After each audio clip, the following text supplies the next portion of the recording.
Imaginez un monde où la terre se livre généreusement, où chaque graine s'épanouit et où la récolte devient un véritable festin. Ce n'est pas de la magie, c'est l'héritage des Amish qui cultivent cet art depuis 3 siècles. Leur secret, un profond respect pour la terre et une patience qui défie le rythme effréné de la vie moderne. Un savoir ancestral, pourtant caché à la vue de tous. La méthode des 3 ans, une symphonie pour le sol. Alors que nous nous pressons de planter sur n'importe quel lopin de terre, les Amish composent une symphonie pour le sol, une mélodie qui se déploie sur 3 années. Dans le premier mouvement, ils identifient la parcelle future et sèment des cultures qui nourrissent la terre, comme le trèfle et la luzerne. Ces plantes, grâce à leurs racines profondes, brisent la compaction du sol et fixent l'azote, l'élixir de la vie végétale. Au lieu de récolter, ils fauchent et laissent en place ce manteau vert, un engrais naturel qui enrichit la terre. La deuxième année, la symphonie s'intensifie. Ils ajoutent des couches de compost, de fumier ancien et de minéraux comme des coquilles d'œufs broyés, un festin pour les micro-organismes du sol. Ensuite, ils sèment une autre culture de couverture, comme le sarrasin, qui sera de nouveau fauché et laissé en place. À la 3e année, la transformation est complète. Une étude de l'Université d'État de Pennsylvanie a révélé que cette méthode produit 70% de nourriture en plus avec 40% d'eau en moins. Mon expérience personnelle fut une véritable leçon d'humilité. D'abord sceptique, j'ai suivi les conseils de mon voisin Amish, Jacob, et appliqué la méthode sur la moitié de mon jardin. 3 ans plus tard, la différence était indéniable. Mon potager autrefois médiocre s'était mué en un véritable jardin luxuriant. Le marc de café, l'élixir noir de la vie. Un jour, Madame Miller, une vieille Amish, m'a surpris en train de jeter du marc de café à la poubelle. « Jeune homme, dit-elle, ce marc appartient à ton jardin, pas à tes ordures. Riche en azote, le marc de café est un trésor pour le sol. Il contient environ 2% d'azote en volume, comparable à la farine de sang, mais sans l'odeur désagréable. Ma première tentative fut un échec total. Suivant mon intuition au lieu de ses conseils, j'ai versé du marc frais directement sur mes tomates. Le résultat fut désastreux. Mes plants ont jauni et cessé de croître. Madame Miller m'expliqua que le marc frais est acide et peut inhiber la croissance des plantes. La bonne méthode consiste à le composter d'abord, puis à l'ajouter au sol en une fine couche. L'Université d'État de l'Oregon a découvert que cette pratique augmentait de 35% la production de légumes-feuilles. La cendre de bois, l'or gris de l'hiver. Pendant les froids hivers, les Amish se rassemblent autour des poêles à bois. La cendre, au lieu d'être jetée, est soigneusement collectée. « Ceci n'est pas un déchet, mon ami, » m'expliqua Ellie, un autre voisin Amish, c'est de l'or pour le jardin. La cendre de bois est riche en carbonate de calcium, en potassium et en autres minéraux essentiels. Les Amish stockent la cendre dans des récipients métalliques pour éviter l'humidité. Au printemps, ils l'épandent dans le jardin, surtout autour des cultures racines et des arbres fruitiers. Cependant, un excès de cendre peut augmenter le pH du sol, d'où l'importance de la modération. Une étude de 2018 a démontré qu'un usage excessif réduit les rendements de 30%, tandis que l'approche Amish les augmente de 15 à 20%. Les pots de banane, le secret jaune du jardin. Avant de jeter les pots de banane, réfléchissez à leur potentiel. Riches en potassium et en phosphore, Elles apportent des nutriments essentiels aux plantes à fleurs. Les Amish les enterrent près des racines où elles se décomposent lentement et libèrent leurs éléments. Une étude de l'Université du Wisconsin a montré que cette méthode augmente la production de fruits de 35%. L'été dernier, j'ai testé cette astuce sur 2 plants de tomates identiques. Celui traité avec des peaux de banane a grandi plus haut et donné des fruits plus gros. Mon voisin, voyant mes tomates, m'a demandé quel engrais j'utilisais. Sa surprise fut totale lorsque je lui ai répondu que je n'utilisais que des peaux de banane. Rotation des cultures de couverture. Le plan de santé du sol. Les Amish utilisent un système de rotation des cultures de couverture qu'ils perfectionnent depuis 200 ans. Plus qu'une simple technique, c'est un véritable plan de santé pour le sol. Chaque plante a un rôle. Les légumineuses fixent l'azote, les racines profondes brisent la compaction, les herbes fibreuses améliorent la structure. Un fermier Amish me montra son cahier, où la même rotation était appliquée depuis les années 1830. Les recherches de l'Institut Rodal confirment l'efficacité de cette méthode, démontrant qu'elle augmente la matière organique du sol et améliore la production, surtout en période de sécheresse. Calendrier de plantation lunaire. La danse cosmique de la vie. D'abord sceptique, j'ai appris auprès d'une famille Amish qui planifiait ses semis selon les phases de la Lune.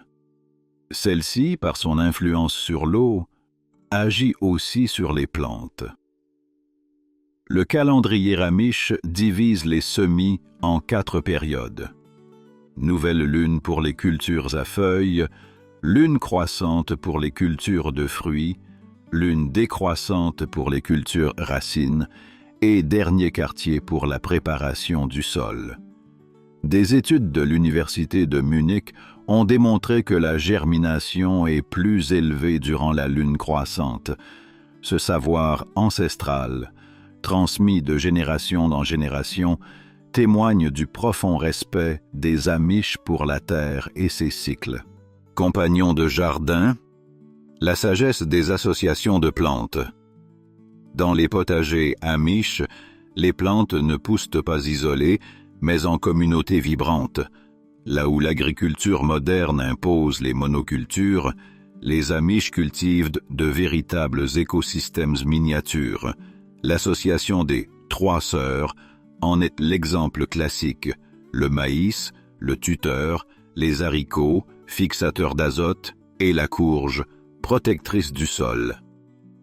Les Amish tiennent des tableaux détaillés de quelles plantes se soutiennent mutuellement. L'ail protège les rosiers contre les pucerons, le basilic intensifie la saveur des tomates, et le souci éloigne les sphinx de la tomate. L'agriculture moderne, avec ses études sur les cultures intercalées, commence à reconnaître ce que les Amish savent depuis toujours. La diversité augmente la production et réduit les ravageurs. Ma première tentative d'association de cultures fut un succès partiel. Les soucis protégèrent mes tomates, mais la menthe plantée sans barrière envahit mon jardin. Contient toujours les aides envahissantes, m'avertit mon ami Amish. Les bons voisins ont besoin de bonnes clôtures. Les plantes n'échappent pas à cette règle. Semencer hérité. Le trésor de l'adaptation. Dans les familles Amish, les semences sont un trésor inestimable. J'ai rencontré une famille qui cultivait la même variété de tomates que leurs ancêtres avaient apportées de Suisse en 1896. Ces graines ont nourri 5 générations, me dit le père, en extrayant soigneusement les graines d'une tomate mûre. Chaque année, nous conservons celles de nos meilleurs plants. Elles se sont lentement adaptées à notre sol et à notre climat spécifique. Le processus de conservation varie selon la plante. Les tomates se fermentent, les haricots et pois sèchent dans leurs gousses, et la courge mûrit 1 mois supplémentaire. La pollinisation croisée est évitée grâce à la distance ou au décalage de floraison. Une famille amish typique conserve entre 25 et 30 variétés par an, une économie considérable. Plus important encore, leurs semences sont adaptées à leur région. Ma tentative de garder des graines de concombre fut un échec. « Tu as choisi un concombre immature », m'expliqua mon voisin amish. « La patience et l'observation sont essentielles. » Bâton de semis, la précision du semeur. Chaque enfant amish apprend à tailler un bâton de semis vers l'âge de 8 ans. Cet outil simple, un morceau de bois marqué de repères, garantit un semis précis. Les enfants sculptent leur bâton de semis comme un exercice à la fois de menuiserie et de jardinage. Mon propre essai donna un outil imparfait, mais fonctionnel. Un bâton de semis tordu plante toujours plus droit qu'un doigt pressé, me dit mon voisin amish. Tes graines se fichent de savoir si ton outil est joli. Une étude de Seed Savers Exchange a montré que la précision du semis augmente les rendements de 12 à 15%. Châssis froid. Prolonger la saison. Les Amish savourent de la laitue fraîche 1 mois avant leurs voisins. Leur secret. Des châssis froids fabriqués avec des fenêtres recyclées. Ces mini-serres captent la lumière du soleil et protègent les plantes contre les gelées.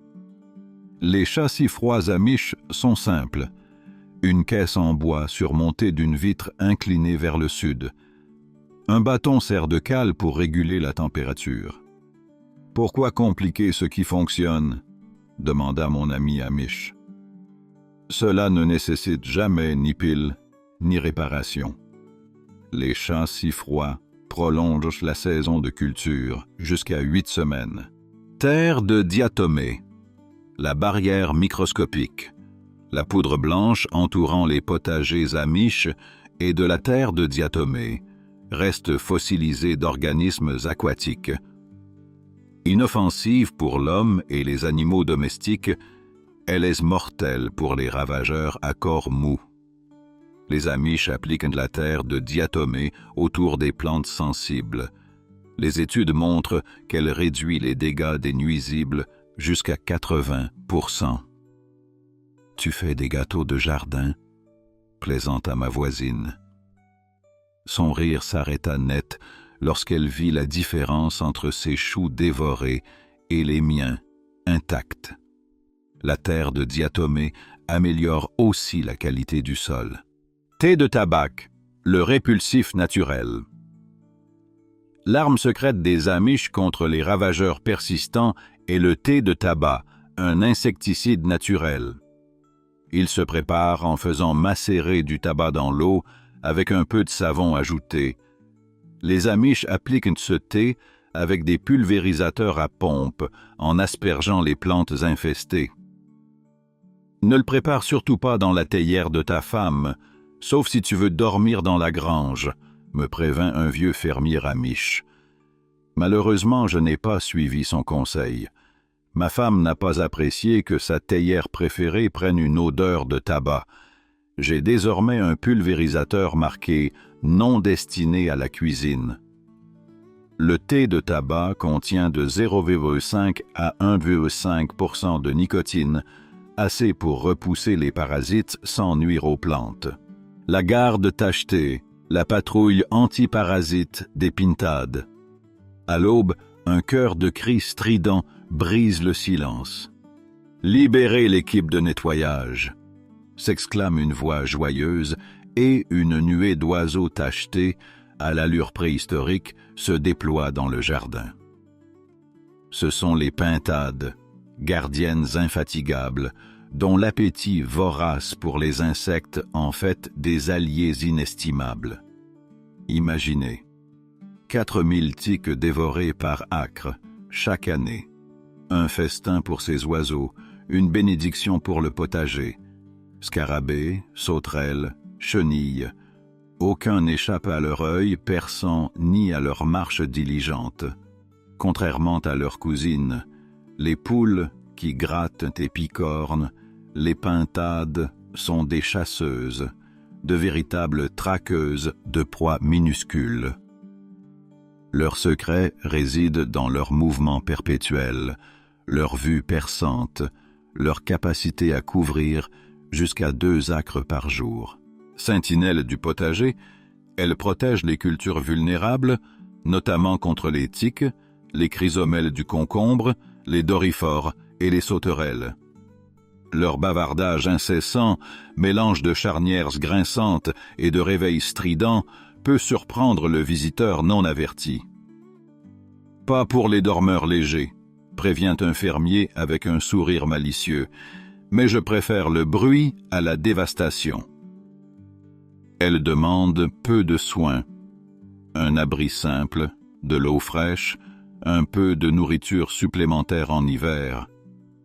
Elles sont résistantes, robustes et immunisées contre de nombreuses maladies touchant d'autres volailles. Et, à la tombée de la nuit, elles regagnent leur poulailler, loyales gardiennes de la terre qu'elles protègent. Le mur parfumé. Bordure d'herbes aromatiques. Autour des jardins, une tapisserie de couleurs et de senteurs tisse une barrière invisible, un bouclier contre les parasites. Lavande, romarin, thym, menthe, sauge. Chaque herbe est une sentinelle, chaque parfum un message. La lavande repousse les mites, le romarin désoriente les mouches de la carotte, la sauge dissuade les teignes du chou, la menthe tient fourmis étrangères à distance. Nos herbes travaillent plus dur que nous, confie une jardinière en longeant sa bordure parfumée. Elles montent la garde jour et nuit, envoyant des signaux qui repoussent les intrus. Les huiles volatiles, l'essence de ces plantes, brouillent, repoussent, protègent. Des recherches de l'Université Cornell révèlent que ces jardins aromatiques rencontrent 60% de problèmes de parasites en moins. La menthe, puissante alliée mais conquérante implacable, exige des limites, un pot, une barrière contre son ardeur envahissante. Au-delà de la protection, ces herbes offrent des plaisirs culinaires, du nectar pour les pollinisateurs et des remèdes pour l'hiver. L'élixir piquant. La formule spray aile et piment. Une odeur âcre, pénétrante, qui fait pleurer les yeux, s'échappe d'un flacon pulvérisateur. Ce spray pue assez pour faire fuir n'importe qui, plaisante un vieux jardinier en mélangeant sa potion secrète. Ail, piment fort, huile minérale, une cuillère de savon doux, une nuit de repos, un gallon d'eau. Voilà un pesticide naturel, une arme contre les parasites. La capsaïcine des piments irrite, le soufre de l'ail brouille les pistes, le savon désintègre, une triple attaque contre les envahisseurs. Une étude de 2017 révèle une réduction de 75% des populations de pucerons. Prudence, respect, vent favorable. Rappelle que cet élixir est destiné aux insectes, pas aux humains. À la différence des produits chimiques toxiques, ce spray s'évapore en quelques jours, ne laissant aucune trace, sinon la promesse d'une récolte saine. À moins que vous n'aimiez les salades avec une touche piquante inattendue. Le secret de l'argile. Irrigation avec pots en terre cuite. En 2012, la sécheresse ravagea la terre, mais les potagers amish restèrent verts, luxuriants, oasis au milieu du désert. Pots d'argile enterrés, jarres de terre cuite, un système d'irrigation ancestrale, un murmure d'eau vers les racines assoiffées, 70% d'eau économisée, miracle de l'argile. Pores qui filtrent, racines qui cherchent, équilibre parfait. Arrose le pot, pas la parcelle, conseille un jardinier. 2 à 3 pieds de rayon, humidité constante, feuillage sec, maladies fongiques écartées, mauvaises herbes affaiblies. Un gallon pour 4 à 5 pieds carrés. Un calcul précis, un système efficace. Un oubli, un trou de drainage manquant, un geyser imprévu. Une leçon apprise. La cire d'abeille comme allié, l'argile comme source de vie. L'étreinte de l'aube. Canaux de récolte de la rosée matinale. À l'aube, de simples structures en bois recueillent la rosée, l'humidité de l'air, cadeau de la nuit. Surface froide, condensation, 2 gallons d'eau pure chaque jour, sans énergie, sans infrastructure, planche large, angle précis, peinture blanche pour améliorer le refroidissement, l'eau s'écoule vers des barils, un trésor pour les jeunes pousses, un élixir pour les plantes sensibles. La nature nous offre de l'eau gratuite chaque matin, confie un agriculteur. Il nous suffit d'un seau. Une tentative ratée, une rampe transformée en toboggan pour écureuil, un gallon d'eau malgré tout. Une modeste réussite. Des mesures scientifiques parlent de 0,02 à 0,8 pouces d'eau chaque nuit, assez pour faire la différence. Le manteau de la terre, la technique du paillage profond. 8 pouces de paillis, une montagne de paille, une épaisse couverture pour le potager. Humidité retenue, mauvaises herbes étouffées, 80% d'eau en moins, un manteau organique, décomposition lente, nutriments pour la terre, paille, foin, feuilles, aiguilles de pin, copeaux de bois, vieille laine. Rien ne se perd, tout se transforme. Feuilles de maïs, tiges de haricots, feuilles mortes. Ressources gratuites, trésors de la nature. Patience, application au printemps, entretien constant, décomposition, humus riche. Un cycle vertueux, résidus de tonte fraîche, une erreur coûteuse, un compost improvisé, une soupe de plantes, une leçon retenue, le paillis sec et aéré, clé du succès. Dans les jardins amish, la sagesse ancestrale s'entrelace avec l'observation attentive, une patience infinie et un profond respect de la terre. Chaque technique, chaque pratique est un murmure vert, un secret partagé, un héritage d'harmonie et d'abondance. Si cette vidéo vous a plu et que vous êtes passionné par la culture amish, celle-ci vous plaira sûrement. N'oubliez pas de mettre un « j'aime » et de vous abonner pour ne manquer aucune vidéo de la plus grande communauté amish sur YouTube.